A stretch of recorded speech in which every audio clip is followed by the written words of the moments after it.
Welcome to the Gilded Age and Progressive Era, a podcast about the United States and the world in the late 19th and early 20th centuries. I'm your host, Michael Patrick Cullinane.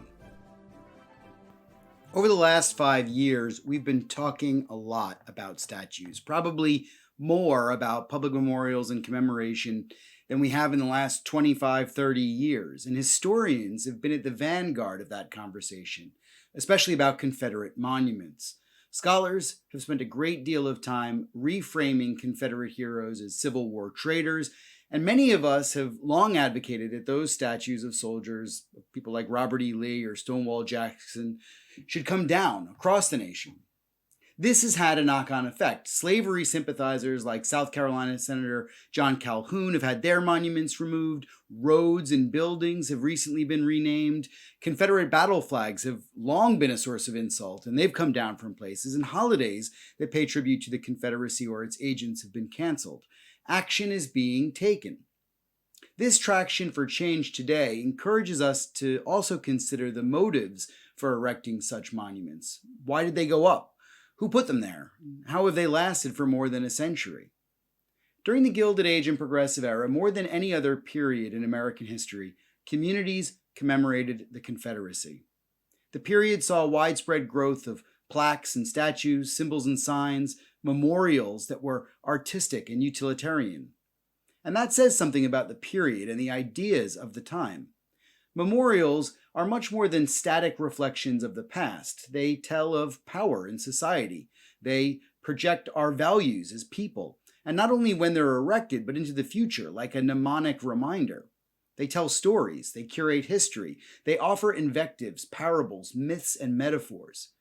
In youth, I passed by memorials big and small without a second thought. But today, as an adult, memorials seem more like totems of power, and once you notice it, you can't help but think about who put it there and why it's still there. Today I'm joined by Ashleigh Lawrence-Sanders, Assistant Professor of African American History at the University of Colorado Boulder.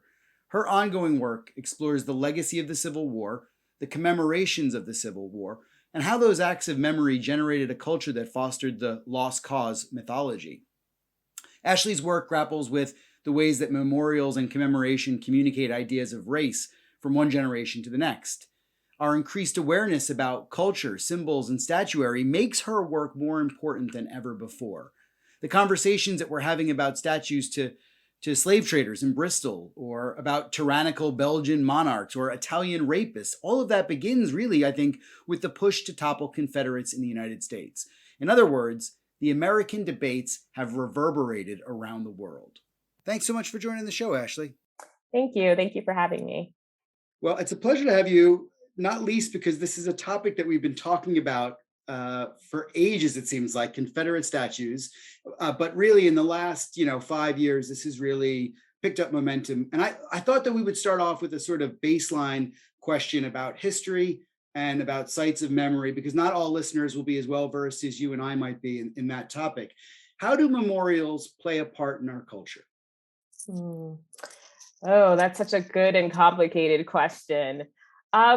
Memorials traditionally have played a part in shoring up community and national identity. In the sense of the Civil War, it's done both. In the sense that, there are national Civil War memorials that honor Union and Union soldiers or, United States soldiers. But there are many, many, many Confederate monuments and memorials that honor people, white Southerners, who fought for the Confederacy. There are smaller monuments that are regional monuments about certain events. There are memorials, in certain communities. It's really both micro and macro. I think traditionally people have thought of monuments as permanent fixtures in our commemorative landscape. And I think the last 5 to 7 years has shown that not everyone agrees on that anymore. So we're in this really interesting moment where people are actually questioning what I always say is the semi-permanent fixture of monuments, memorials in our landscape. And there are people who are saying that this is not actually something that we should have up on a permanent basis. Maybe it's up for reconsideration on when our values change or when, society's values change. So memorials have been important, but I think, in recent years, we've seen younger generations in particular question their permanence. What extent do you think monuments, memorials, artistic or utilitarian, to what extent do you think they have a power to inform our present day thinking, or even maybe our future thinking about politics, social questions, whatever? I think monuments say a lot about what particular communities or locales valued at a particular time, and maybe what they still value by keeping them up or tearing them down. I think that there is power in them, right? Like aesthetically, some of monuments are huge. They take up a lot of space. You can't miss them, right? They're not hidden. They're directly in your sight, for a particular reason, and that holds power. Also, the amount of political and financial upkeep to keep monuments up, right, and to actually contribute to the upkeep of monuments, it's sort of been played down a bit, right? But these things matter. They're on public land. A lot of them are, right? That requires money. That requires sometimes laws. In some southern states, there are so many laws now. Heritage Act in South Carolina, for example, like the amount of political willpower and attention that went to protecting monuments through these types of acts, the amount of debates that happen. And I think, we can't actually like think about history as being told through monuments, but it does say a lot about particular time and places. So if I'm walking, in Charleston, for example, which is near where I'm from, when the Calhoun Monument was used to be up there, and I'm walking, seeing this huge monument, what do I think besides one, there was a power structure in Charleston that wanted to erect a monument to John C. Calhoun in the 19th century. And also, when it was still up, a power structure that did not want it to come down. Now, what it says is that things have changed significantly, right, in Charleston to the point that that monument came down. So while I don't think it tells history specifically through its just existence, it does say a lot about what communities value. I think that's a great way of putting it, especially, if we focus on that idea of time. For those of us that periodize the Gilded Age, it often begins in 1877, that sort of jumping off point when federal troops are removed from the South and white supremacist, ex-Confederate redeemers rise to power. Also the rise of Jim Crow, of course. Does Confederate statuary fit with that broader trend? And when and what are the first statues that begin to go up? It does. I mean, we see, so by the time we get to the late 1870s, right? Reconstruction's ending, we're ending redemption period. We're starting to see how white Southerners are gradually taking over political leadership in the South again, right? It happens through violence, primarily through violence against African Americans or white Republicans. There are many massacres throughout 1876, 1877. Through those last years of Reconstruction. It's not immediate in some places. It's much slower in other places, right? Much slower in Virginia, for example. But by the time we get to the 1880s and 1890s, first of all, the term lost cause has become firmly a part of white Southern identity. Then we get the founding of the Sons of Confederate Veterans, the United Daughters of the Confederacy. And, these organizations, and particularly the United Daughters of the Confederacy, are major benefactors of monuments, right? Karen Cox's book, Dixie Daughters, talks about this. And this is all sort of happening at the same time. So as white Southerners are taking over governments again, they're also in the late 19th, early 20th century erecting monuments at a rapid rate. It's almost like they are throughout the commemorative landscape in a very physical way, putting their stamp on the South, right? Like not only have they taken over all these governments, we start to see rights rolled back very quickly for African Americans in the South. It becomes very dangerous for African Americans in the South. The institution of Jim Crow laws, happens around the same time as they're putting their physical stamp on the landscape. So in that way, monuments are really indicative of like a huge political and social change that's happening in the South, in the years following the end of Reconstruction. We absolutely have to talk more about the lost cause and the mythology of all that. But before we do, you mentioned a couple of groups that I wanted to ask you a little bit more about. I mean, just generally speaking, who are the people that are putting up these monuments? What communities are they representing? Tell us a little bit more about the personal agency behind the erection of monuments, because it seems to me with all monuments, it's the people that are behind the process of erecting these things are critical to how we interpret them and how we place them in their time. So, I mean, Sons of Confederate Veterans, you know, pretty self-explanatory, right? These are people who trace, their ancestry back to, people who fought in the Confederacy. That's the case for that organization even now, right? United Daughters of Confederacy, the same. They're modeled after, like, daughters of the American Revolution. So they're white women.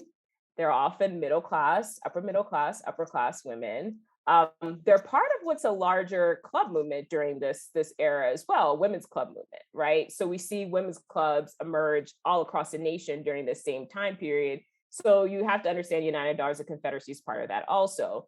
Also, they emerge kind of, out of ladies' memorial associations, which existed, during after the end of the war, where they start to create like, Confederate grave sites and memorials. So the idea is that, women in particular are uniquely positioned to be the holders of this memory, right? And these are women who are prominent in their respective communities and societies.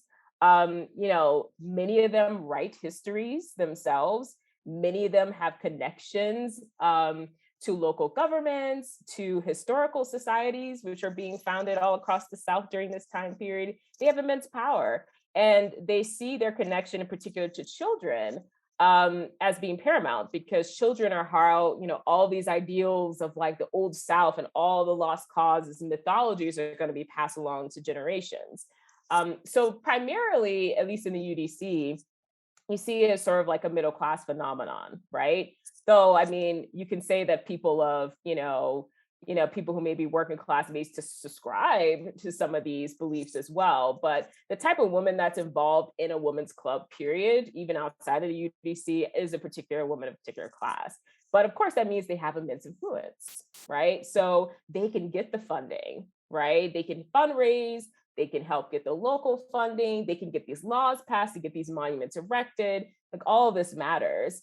And the UDC grows, I think at their height, they had over 100 something thousand members nationwide. That's the other thing, is that, there are UDC chapters all throughout the nation, in the West, in the Midwest, in the Northeast, right? People move, people are on the move, and they establish these sort of mini communities all across the nation as well. And yeah, and they're powerful. They're powerful. This is why they're able to erect as many monuments as they do. Interesting that you mentioned that they're part of historical associations, and I suspect they're really good at taking minutes, so that there's meetings and there's records of these groups that are really well documented and preserved. Probably, I mean, what do those documents say about the lost cause? What are the women saying are the reasons why these monuments are going up, or why they're maintaining and preserving them? I always use, when I try to illustrate like exactly what they're trying to do, I always use examples of some of the textbooks that they wrote, to counter what they saw as like the northern, like northerners are taking over our education system, and they're gonna teach us this inaccurate, version of the lost cause, right? Um, so, what you see is people like Mildred Lewis Rutherford. I always use like one of her like truths of the Civil War when I teach this. And I show them exactly. It's just like the war, some of the chapter titles, like the war was not about slavery. Like, the North is the one that started slavery. Slavery wasn't that bad. It's like every basic boom, boom, boom tenet of what the lost cause, what we understand the lost cause to be. This is what they're teaching in these textbooks, right? So they explain this pretty clearly, that they think that the North has dominated the discourse about the war and has made the South into a villain. So, because of that, they then, they're the victims. They then have to write these histories, right, to set the record straight about what actually happened, right? it just so happens that these histories just conveniently, dovetail with all the other power structures that basically say that Black people are inferior, that, Reconstruction was this overreach.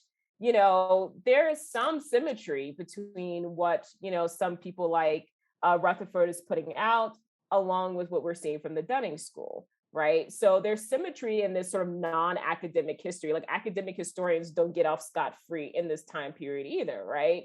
Um, and we're seeing that symmetry. So they're defending all these ideals about a past time to justify the racial hierarchy that exists in their present time, right? Because if the Civil War wasn't about slavery and slavery wasn't that bad, then A plus B equals, of course, we're the victims in the scenario. We were put upon by these white Northerners. What I will say is, I actually think the reframing of that, from my perspective, and I also think, the Foley Glimp had an excellent chapter about this called Liberty Dearly Bought, where you can reframe it and thinking the backlash was not against white Northerners, but Black Southerners. Because what happens is Black Southerners start to take the memory of the Civil War in their own hands. And they're out in public celebrating, and white Southerners are mad. And they're seeing their way of life slipping away. So the backlash may be partially to white Northerners, but I always argue largely to Black Southerners, the people who they're more sort of intimately in the same spaces with. They did not want them to dominate the memory of the Civil War. Right. I think that's interesting. And it's also interesting because Black Southerners remain the victims of the changing culture in the post-bellum period. So it's important to have that perspective. I suppose the other thing that you mentioned that has given me a sense of perspective that I didn't have before, I grew up in New Jersey and about 20 miles north of Princeton, which is often called the northernmost outpost of Southern culture. The northernmost I ivy, was the southernmost ivy, isn't that what the terminology is? the southernmost ivy, yeah, exactly, yeah. I was blown away by how many street names there are in a Union state that are named after Confederate soldiers. I mean, I was also blown away by states like Kentucky that have dozens and dozens of monuments to Confederates built almost exclusively in the Gilded Age. So why do we see this kind of commemoration in the North and the borders? Yeah, I mean, I was just in Ohio and there were several street names named after Lee and Jackson about, 15 minutes outside of Cincinnati. And we know Ohio was purely a Union state. It's interesting. A couple of things happened. One is that, a lot of Southerners moved north. At the same time that there was this great migration of Black Southerners moving to the West and to the North, there was also like a migration of white Southerners moving out of the South as well. So in some cases, they set up these sort of outposts, right? Like I talked about the establishment of, the UDC chapters and stuff all across the nation. That's part of it. The other part is sort of bringing this very specific memory with them, right? The other thing, and some of these names in Ohio popped up in like the 70s, from what I can tell. The other thing about that is just the spread of lost cause history nationally. I don't think we talk nearly as much about how much impact this history had outside of the South. To the extent that we hear this, old like phrasing of, oh, the Civil War wasn't about slavery, it was about states' rights. That's a victory of the lost cause, right? That is a victory of the lost cause. And even the romanticization of the South and the war, the brother versus brother narrative, right? This idea that there was no real villain or bad side in the war, that's also a victory of the lost cause. And that has made its way nationally. Like I've looked at textbooks from the 50s and 60s in northern states, which talk in very sort of whitewashing tones about the cause of the war, and what the war meant, and even about Reconstruction. And like I said, this spreads. We saw it spread to the academy, through like one of the, most elite institutions that exist in Columbia University, through the Dunning School and all of the acolytes of the Dunning School that went all across the nation and many other elite universities, right?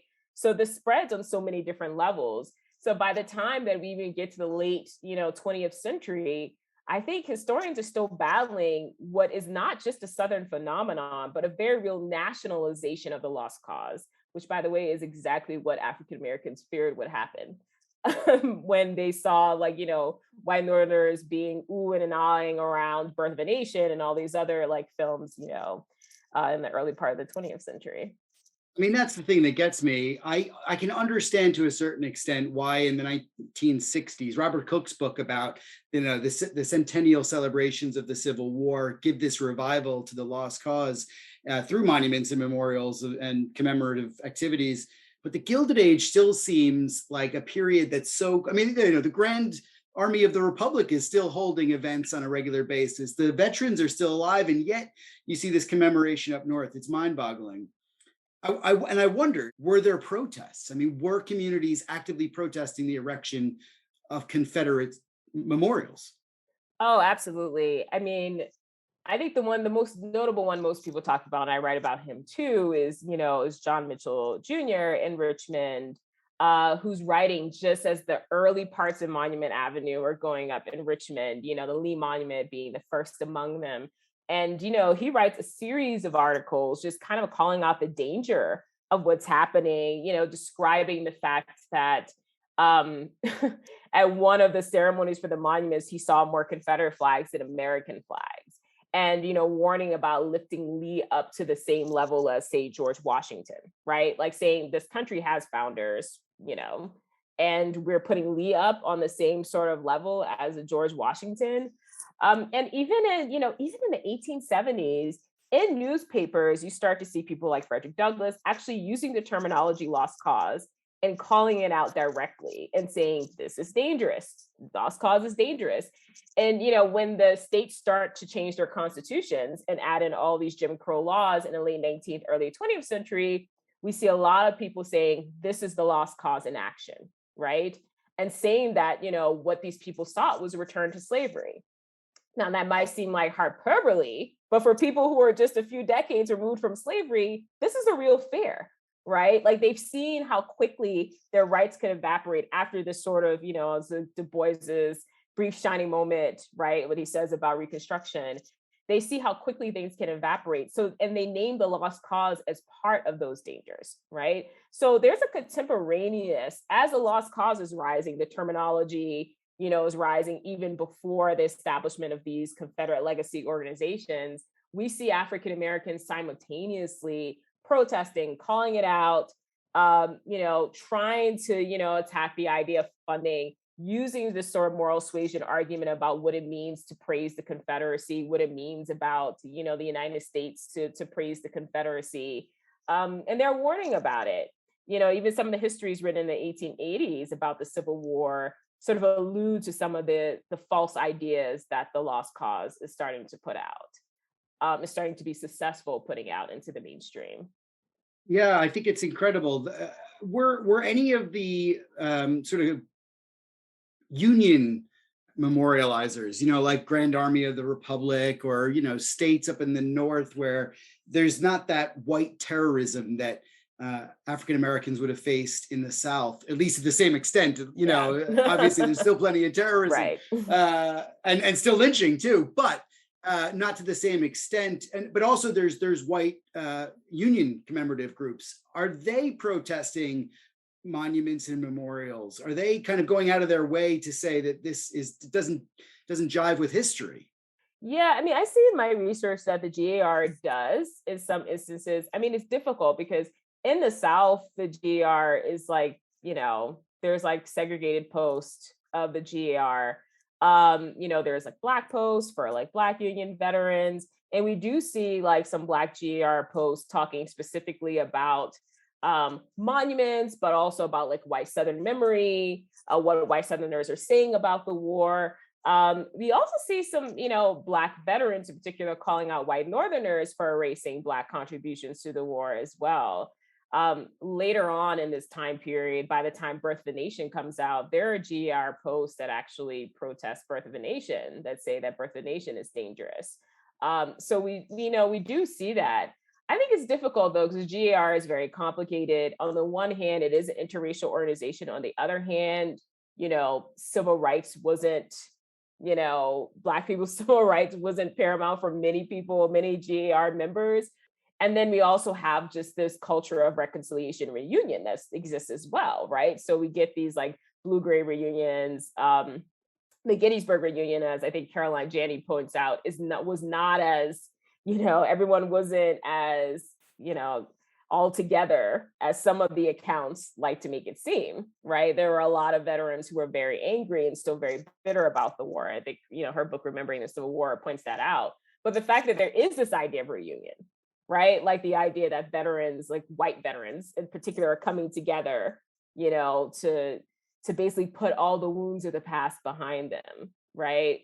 And I think when I think about that, I think about, okay, what kind of ideology would lead you to be able to do this so easily, which is that the stakes are not the same, right? It was a bloody war for everyone, but the stakes of the consequences of the war weren't the same. So, I mean, whereas there are some incidents, of people protesting these things, most of the voices in particular you hear in the South, of course, are Black people. I wondered as well about the period. The Gilded Age and Progressive Era seems to be not just about the Civil War, but for a lot of other American events or personalities and characters. There's monuments going up at a pace where we don't see before in American history, and we actually don't see after as well. Is there something about this period and the proclivity to put up statues? Yeah, I mean, it's interesting. Like, I guess in the late 19th century, we start to see like this increasing nationalist fervor again. Part of it, I think, in the late 19th, early 20th century is like this kind of need to like reestablish like national identities again, right? Like, US still a very young nation at this point.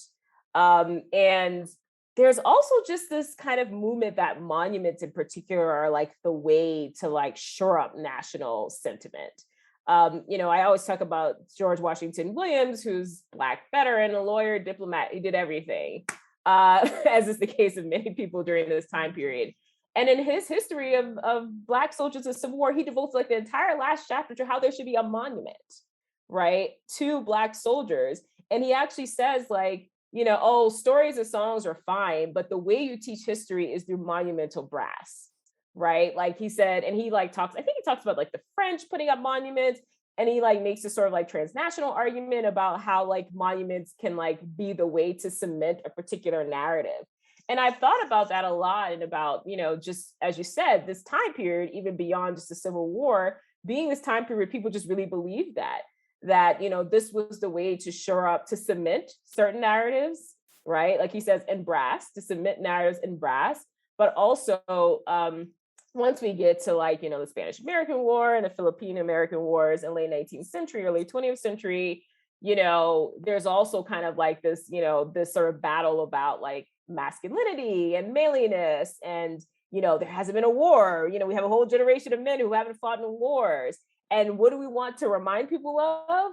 Military glory, right? Like, and this is what a lot of these monuments do, right? They remind us of military might, military glory, very masculine. So I think that's also another element that I think about this idea of like what monuments do, and why people are so, even to today, I would argue, very intent on whenever we want to commemorate something, that it has to be a monument.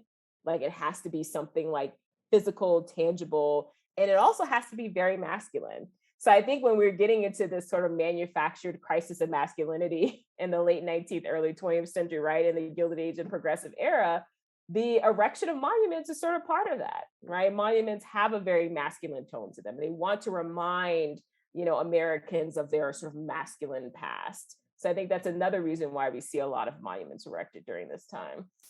Look, I don't want to be crude, but even the idea of erecting anything is Right. somewhat masculine. I mean, it's true, but there is this sort of, this performance about it, right? Like, the man on the horse, right? And he's just kind of rugged, and he's, this, and like, this is what people want to represent so many ideas, right? In particular, ideas around the nation. I see it a lot in the way that I talk about the difference between Black men and women with Civil War memory. Black men lean a lot on masculinist narratives, right? About military service and, patriotism and all these things.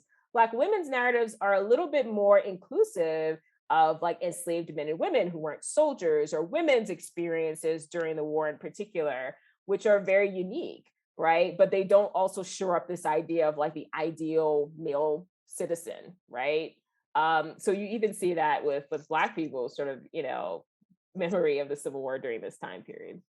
Brilliant. And it's brilliant the way you wrap up everything there, too, because you mentioned the Spanish American War, and you can think about former Union troops, or at least, new recruits to an American army marching through the South on its way to Cuba, and the sort of reconciliation process that's meant. And they're walking past statues to Confederates at this stage, questioning. It paints a really interesting portrait of what the United States was going through in terms of identity, and in terms of I suppose, reconciling its own history.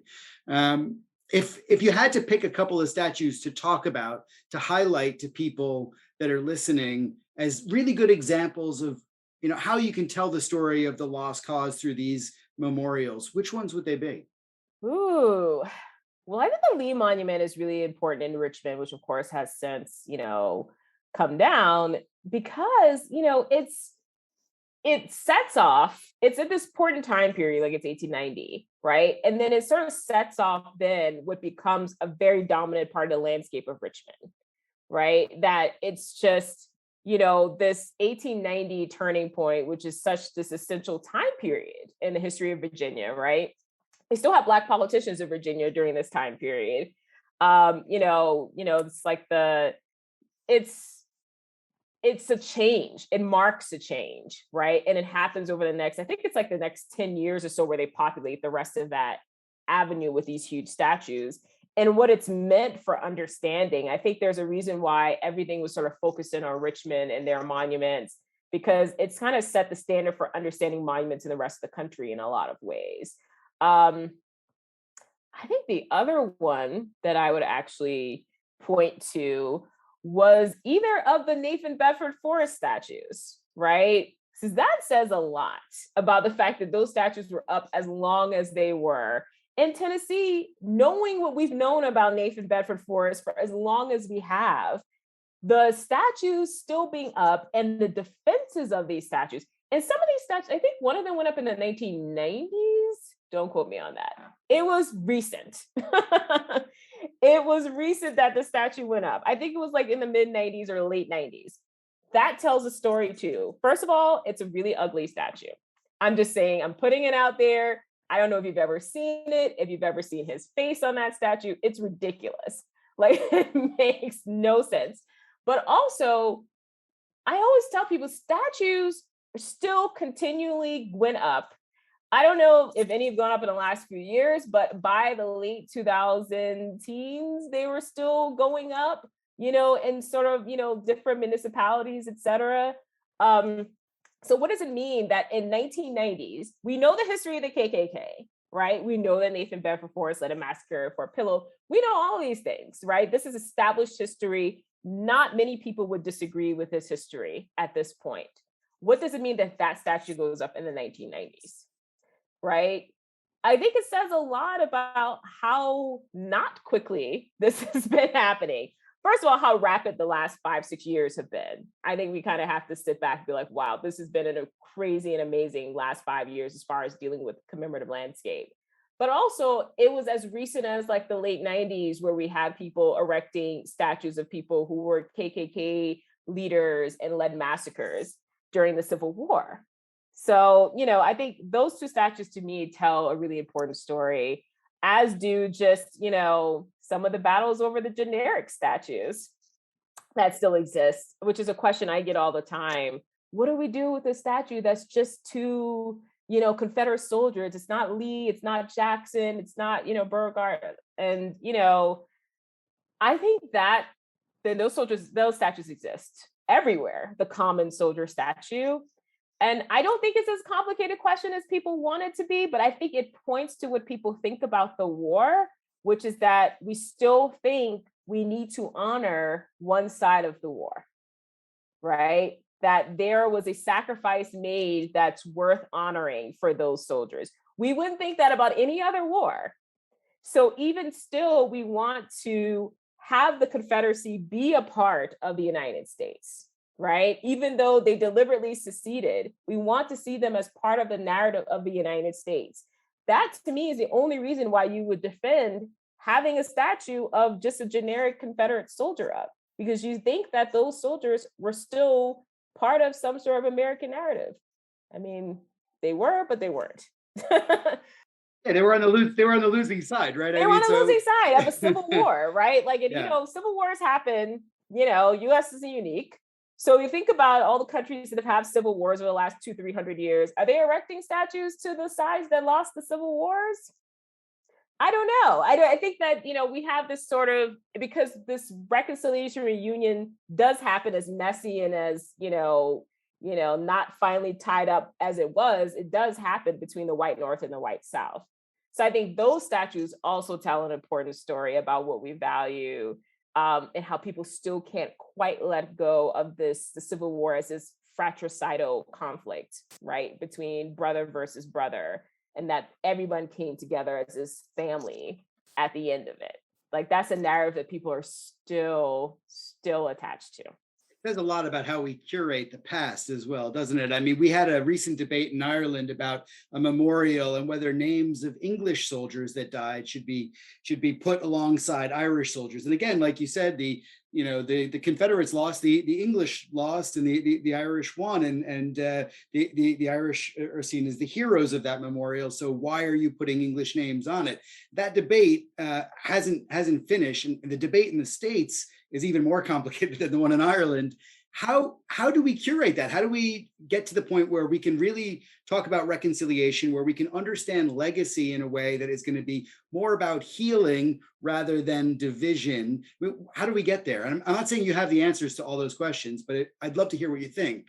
I don't know. It's so interesting. I just talked with my students yesterday about, we were talking about public history and the memory of slavery, ending a African-American class that ends at 1865. And I had them read Oliver Horton's chapter in Slavery and Public History about Clinton's dialogue on race and racial reconciliation, right? Which is before their time. But I remember.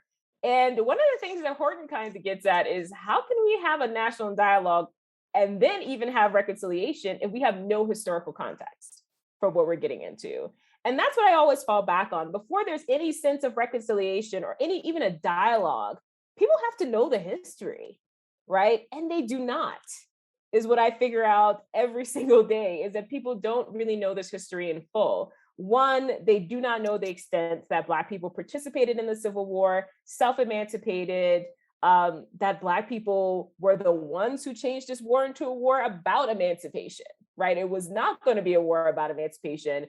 Abolitionists, Black abolitionists in particular, pushed the issue that this war needed to be for freedom. And so many people don't even understand that. So they don't understand the stakes of what this war was about, right? It was not just a war, and I'm not saying just in a belittling way. It was not just a war to bring the Union back together, to bring the United States back together. It was a war to free 4 million enslaved people. We have to start from there, right? And then everything else, if you start from there, everything else just seems not as important, right? Like I tell my students, I taught a seminar this semester on African Americans in the Civil War. We start from there. And if you start from that perspective of the war's most important outcome is emancipation, and this was something that Black people pushed. Now, Southerners wanted to expand slavery and also keep slavery. These are the facts to start with.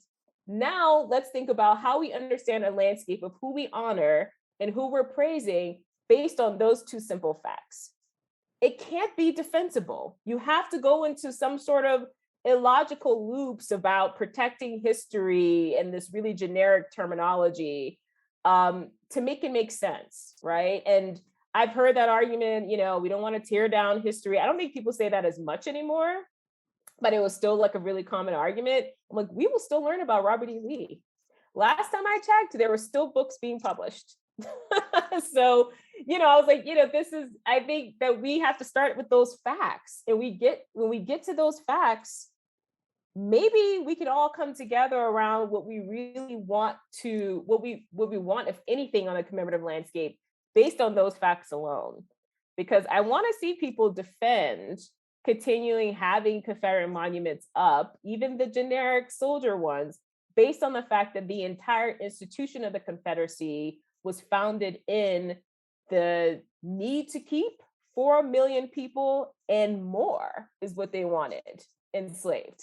I think you're absolutely right. I mean, this is exactly the way reconciliation processes happen all over the world. I mean, you have de Klerk, who just recently died, saying we have to accept these certain facts before we move on as a country. You have it in any place where there's conflict resolution. There is a baseline that everyone accepts as the truth. And that's something that we struggle with. Theodore Roosevelt once said that the United States is the most belated of countries. You know, it takes us a long time to get around to this stuff. And I think he's right about that. I recently wrote an editorial about memorials, suggesting that we consider what we have in Trafalgar Square in London, which is the fourth plinth. And I don't know if you know what the fourth plinth is or not, but I'll just say for the listeners, one of the plinths, there's four plinths in Trafalgar Square. Three of them have permanent fixtures on them. The fourth plinth has no fixed statuary, but rather a temporary or like a revolving set of artworks that come in and out of the square.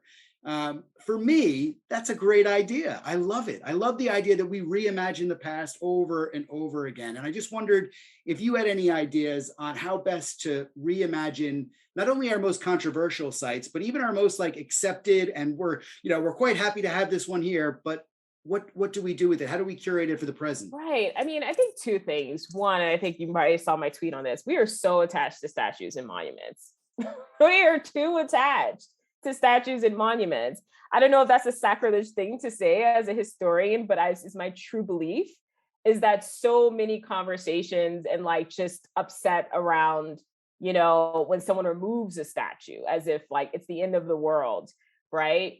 And I do think that, many spaces, including ones that are just like accepted, can be reinterpreted.